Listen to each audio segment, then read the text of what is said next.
మనం 100 రోజుల తర్వాత ప్రభుత్వాన్ని అడగాలని చెప్పి ఈ వచ్చిన నాయకులందరూ మాకు రిప్రజెంటేషన్ ఇవ్వడం జరిగింది.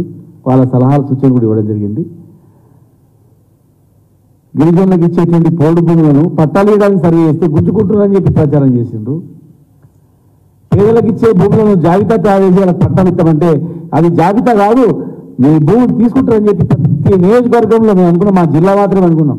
కానీ ఇలా వరంగల్, కరీంనగర్ ఆ జిల్లా నాయకులు కలిస్తే రాష్ట్రం మొత్తం మీద కూడా ఇదే ప్రచారాలు, భూములు గుంజుకుంటున్నారు ఇవైతేనని చెప్పి.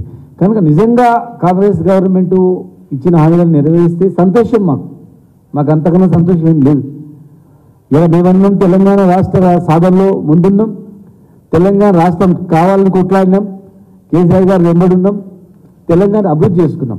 మాకన్నా అభివృద్ధి వాళ్ళు చేస్తామంటే, మాకన్నా అభివృద్ధి వాళ్ళు చూపిస్తే అంతకన్నా మాకన్నా ఎక్కువ సంతోషపడే వ్యక్తులు ఎవరు లేరు. కేసీఆర్ కన్నా ఎక్కువ సంతోషపడే ఎవరు లేరు, మాకన్నా ఎక్కువ సంతోషపడే వ్యక్తులు కూడా ఎవరు లేరు.